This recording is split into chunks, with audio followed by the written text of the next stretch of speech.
Joining us now, former Speaker of the House, Newt Gingrich. I don't know the extent to which you're following this interview and book as we now do our deep dive into it. He is the single. I can't believe this guy was ever the FBI director in terms of the pettiness of everything that he's talking about and discussing in this book, and the way, talking about the president, suntanning and the size of his hands and everything else. This is the FBI director, sir.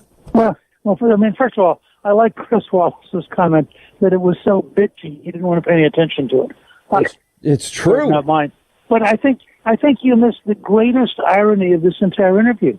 Mm-hmm. Remember who's doing the interviewing? This is Bill Clinton's press secretary.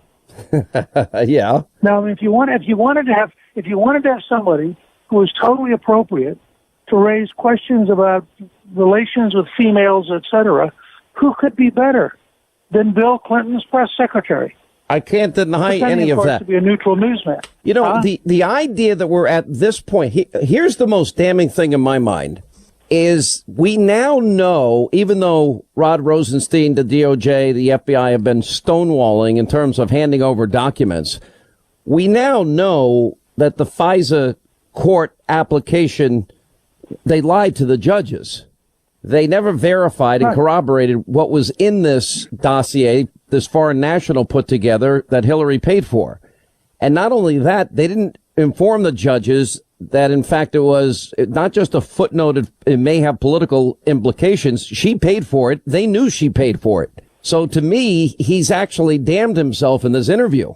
Well, Comey has spent so much time damning himself. I really like the Republican National Committee put together a new site called lioncomey.com, and they have on there the video of, I think, 8 or 9 different Democratic leaders all condemning Comey in the most fierce language.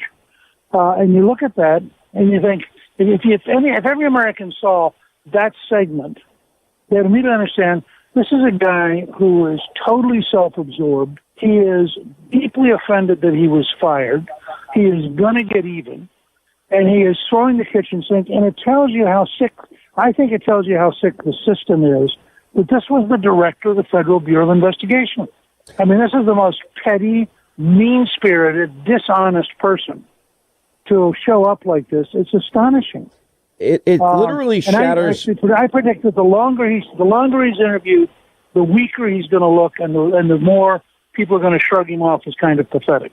I think that's all happening, and there is no real big bombshell in the book that anybody has really gleaned from this thing yet, although except for, I think nothing that at least advances his cause, which was always, it seems, to get Donald Trump, and he doesn't even really try to hide his utter contempt for the president. I mean, that takes my breath away. Well, one of his lines was that Trump was sort of sitting on the throne. I reread it 3 times to realize he's sitting behind the presidential desk in the Oval Office. Yeah. Now, I've been in the Oval Office with a lot of different presidents, and I've had a number of them sit behind the desk. It never occurred to me that was a throne.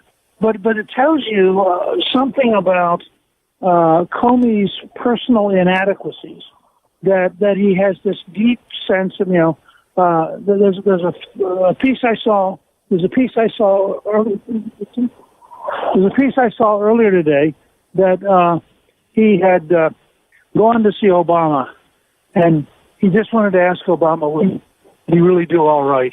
And you read this quote from his being in with Obama, and you think, this is like a 7th grader seeking approval. And of course, he didn't want approval from Trump. He didn't like Trump. He didn't want Trump to be there. He did everything he could. There's no doubt in my mind that the FBI knowingly didn't tell the federal judge this was a Clinton campaign document because they wanted to get the FISA warrant, because they wanted to get somebody in the Trump team, because they wanted to set the stage for exactly what we're going through. And I think the whole thing is tainted. And there, I have to say, by the way, you've done great work with Alan Dershowitz on these things. And as an old-time liberal, Dershowitz, who's a great college professor at Harvard, has really come on strong in explaining just how sick this whole system is now. Here's what happened, Mr. Speaker. Here's what we know. And I bring this up every time because the magnitude of this, I think people really need to just take this in and absorb this. We have the former head of the DNC said the DNC rigged the primary. She stole the primary from Bernie Sanders. This is the United States. Then we have a situation where we know Hillary committed multiple felonies, crimes, and then, of course, the obstruction aspect of deleting and acid washing and breaking up devices. Then we have Comey exonerating Hillary Clinton, writing an exoneration months before. He even investigates her or 17 other people. The person that does the interview of Hillary Clinton is Peter Strzok, the big Trump hater himself, in conjunction with Comey. And then they don't tell the FISA court judge this is a political paid document that we didn't verify or corroborate in any way, because he even admits in this interview and in this book that he still has not corroborated anything in that dossier. But yet that dossier was the bulk of information to get a FISA warrant to spy on an American who happened to be part of the opposition party campaign. This is the United States, sir. He's alluded to some reference that there's a classified document that indicates that Attorney General Loretta Lynch was doing things that were illegal. I mean, every time you dig into this, it just gets worse. But what our listeners need to remember is this isn't a silly game. This was the head of the Federal Bureau of Investigation. These are people with the power to put you in jail. These are people that make your life miserable. And if they don't follow carefully the rule of law, they threaten all of us. Because think about it. If they will do this to the President of the United States, what will they do to you and me? What will they do to every listener in the country? And I think that's why Thomas Jefferson insisted on the Bill of Rights being added to the Constitution, because he so deeply distrusted government power.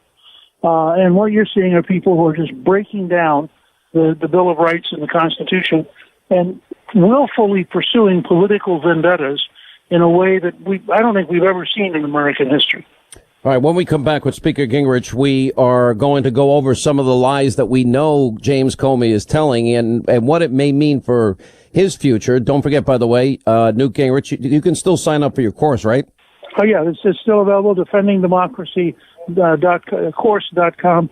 And it relates to exactly this. There's a whole section on the Bill of Rights and on the rule of law and why it's so important. And I did the course in order to have young people who don't get this education anymore, to have them learn about what America is all about. All right, we'll come back more with the speaker on the other side. Outrageous, damage the institution of law enforcement in this country. The lowest moment in the history of the FBI. I found it hard to believe that Comey, who I thought had some degree of integrity, would do this. All I can tell you is the FBI director has no credibility. That's it. All right, that was back when the Democrats hated James Comey. Now they love him because he hates Donald Trump. These are very strange times we live in. Former Speaker of the House, Newt Gingrich, with us. Well, you're exactly right. I don't think we've ever seen the level of intensity. Frankly, I'm not sure how many Democrats really like James Comey. He's not a very likable guy. And I think that what we're seeing, and I'm interested to watch this coming week, is I think he's the kind of personality that doesn't wear very well. He's like the brother-in-law that you don't mind have come over like for a cup of coffee. You don't particularly want him to stay for dinner. Yeah. And I just think, I'm not telling anybody particular. But anyhow, I think he's the kind of guy who the more you listen to him talk, the more you realize that his world is about James Comey. Everything's about him. And, of course, what Donald Trump did was he fired him.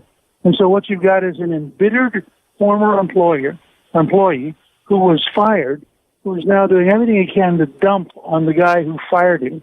And I think in the end, Trump's going to come out just fine. People are going to say, look at the lies, though. Given this guy's ego, I'd have fired him too. He says he never leaked. We know he leaked to the Columbia professor to the New York Times, right?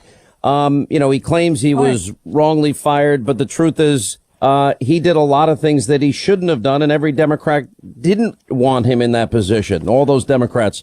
He says he's not political. It's obvious he's political. So everything that he's saying here is just absolutely false. And yet in all of this book, I don't see anything. The idea that Donald Trump said, hey, listen, I want you to prove this dossier false, especially this salacious nonsense. And he acts like that is a puzzling question, because even if there's 1% that my wife thinks that could be true, I don't want her to believe that. It seems that Donald Trump's reaction is normal. Look, here's a simple test where Rod Rosenstein is frankly cheating the whole country. There are three memos that Comey wrote after he saw Donald Trump. All three memos are still sitting at Justice because Rosenstein will not release them. Now, if we have to read the whole book, we should wait and see what are these three memos? Why aren't they releasing them? And I'm told that actually the memos totally exonerate Donald Trump and undercut all of the posturing that we're getting out of Comey. Yeah. I think we need 1.2 million documents that we're waiting for. We also have the IG report that we're waiting for and so much more. Mr. Speaker, we always appreciate your insight. Thank you. You break it down as simply as anyone could ever ask for.